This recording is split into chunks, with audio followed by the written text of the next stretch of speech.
Welcome to another episode of Unpacking Love.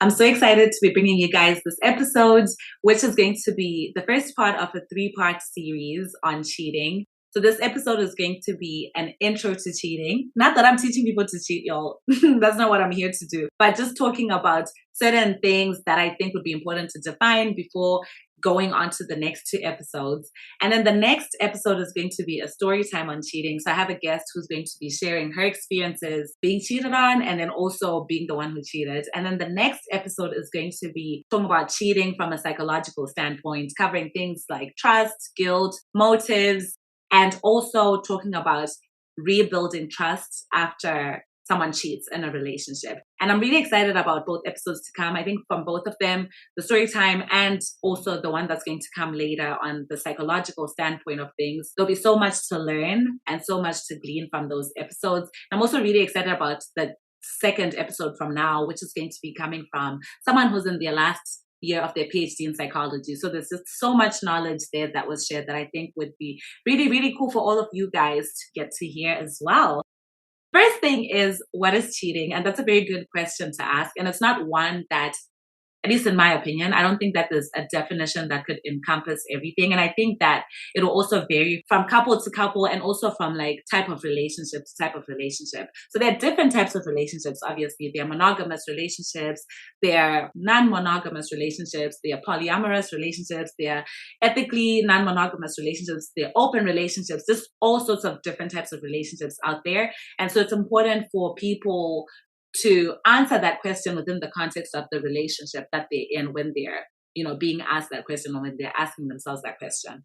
So in my opinion, I guess mostly if it's like a monogamous relationship, I would define cheating as breaking the agreement or commitment that you have with your partner. So in other words, if it's something that you would not feel comfortable doing in front of your partner, then for me, it would count as cheating. If you are like sending flirtatious texts and you knew that if your partner was sitting right next to you and they saw you doing it, it would not be okay, then you're doing something. It's like it's deceitful, right? There's lies, there's secrecy, and just betrayal that's associated with it. And obviously, like I said, it depends from relationship to relationship what people would consider cheating. So that's why it's important for you to reflect within your own relationship and to clarify with the partner that you're with what would count as cheating in your relationship. Moving on to the types of cheating. So I did some research and these are just articles that I found online. I will also put the links in the description. The first part that I'm going to talk about is types of cheating. So I think when people talk about cheating, the one that's most obvious to all of us would be things that are more physical or sexual in nature, but there are different types of cheating. So there's physical engagement, and then there's also sexual engagement with someone who's not your partner. And that could be kissing, it could be, anything else that's not sex. It could be sexually dancing with somebody else. Like you go to a club and people are doing all sorts of different things in the clubs, y'all.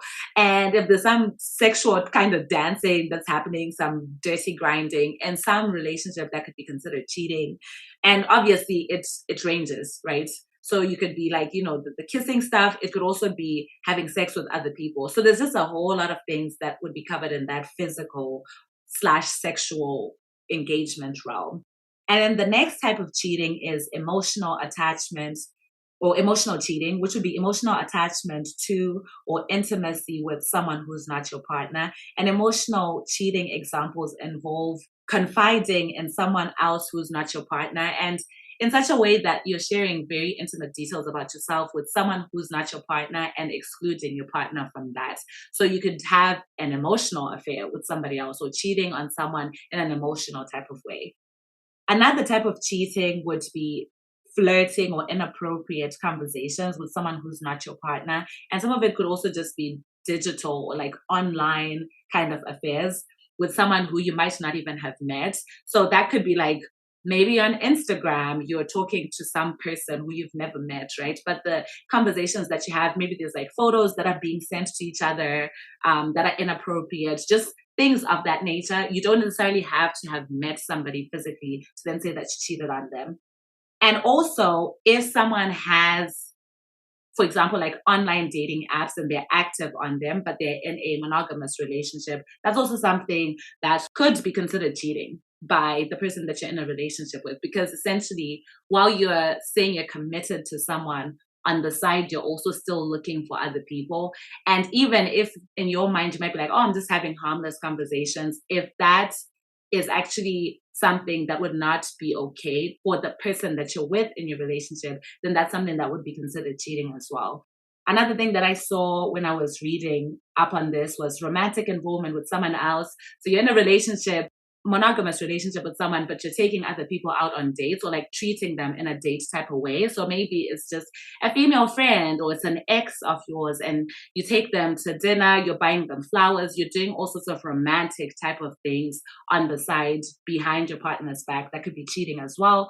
And then another thing, I think these last two were pretty interesting. Financial cheating, which I didn't even know was a thing. But financial cheating would be when you're using money in a secretive way, I suppose. So gambling, or if you're spending savings that you're supposed to be saving towards something. Maybe you're supposed to be saving towards a house and you're taking that money and you're now using it for other things like gambling, or just spending it on other things that you're not supposed to be spending them on according to your partner. Then that would be financial cheating. That's secret spending that you're doing.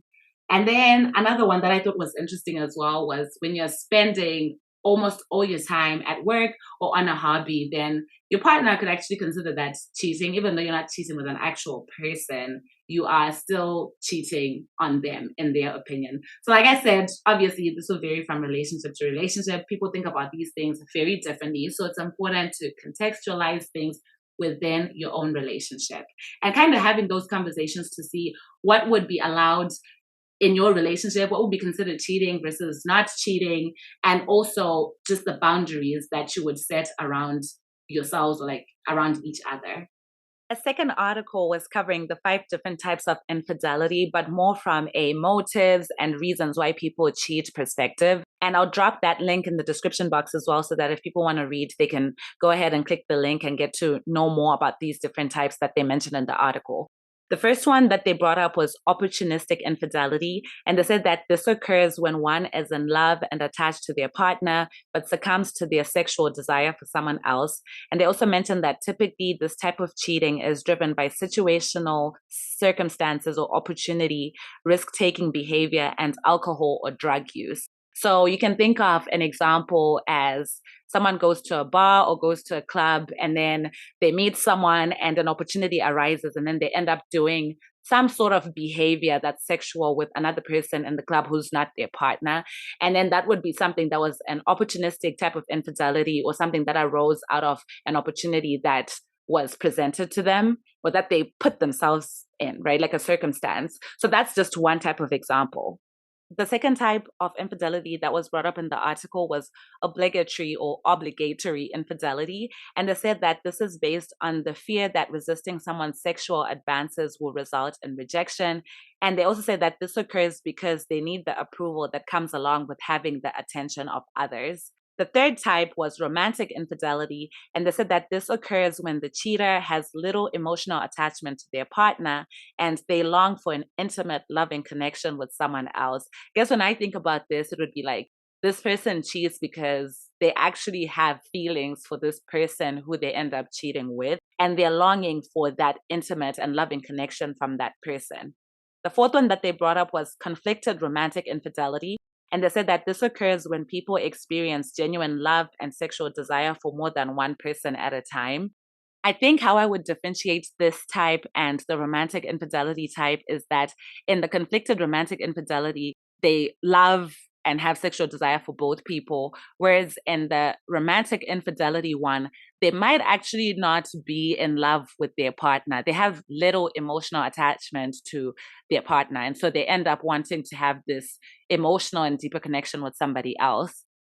The fifth type that they mentioned in the article was commemorative infidelity. And they said that this type of infidelity occurs when a person is in a committed relationship but has no feelings for their partner. There's no sexual desire or love or attachment, only a sense of obligation to keep the couple together. So essentially, this person could be like, oh, I'm not getting any love from my partner. I'm not getting, my sexual desires fulfilled by my partner. I don't feel any attachment to my partner at all. And so they cheat for that reason. I think how I would differentiate this and the previous two types that I mentioned, which had to do more with romantic infidelity, would be that in this case, the person actually doesn't necessarily cheat with someone who they have an emotional connection with. They're just going to cheat solely out of the fact that they're not feeling that their needs are being fulfilled in the partnership that they're in.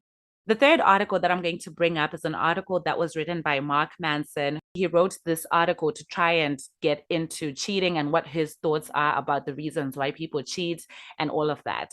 The basis of his article is two desires that humans have. The first one that he brings up is a desire for self-gratification. And he says that this comes in different forms. So he mentions good food, good sex, little work, lots of sleep, porn and video games, and cornflakes. I mean, these are just random things, to be honest. But like, really what he's trying to drive at is that there's a natural desire for self-gratification. And it could vary from person to person. Then the next desire that he brings up is a natural desire for intimacy and to feel loved by somebody else. And then he then goes on to say that sometimes those two desires don't work together. Something that he wrote was that if a person values self-gratification more than the intimacy they gain from a relationship, then they will stop sacrificing for the relationship and are likely going to end up cheating.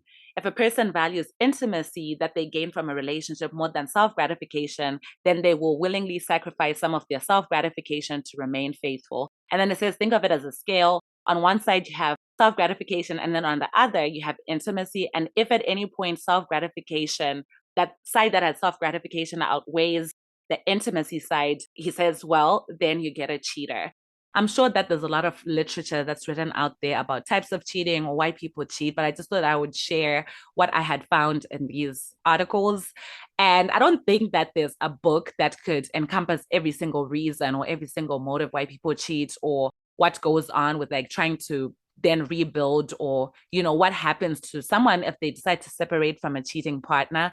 But I think that it is important to kind of talk about these topics because, yeah, some relationships do unfortunately run into issues where somebody has cheated and people are trying to rebuild from that or just trying to heal from those types of situations. So yeah, look out for the next episodes that are going to be coming in the series. There's going to be the story time where someone will share their experiences being cheated on and also being the person who was cheating. And then there will be the last episode for now, at least in the mini series, where we talk about cheating from a psychological perspective. Super excited about that because I have somebody who is a PhD candidate in their last year of their PhD program who will be sharing their thoughts and just their views about cheating from a psychology or psychological perspective. So yeah, hang tight, guys. Thank you so much for tuning in and make sure that you leave those stars on the podcast. I will catch you in the next episode. Peace. Ndiwe wandiro ya moyo wangu, ndiwe wandikanganiza fungo zangu.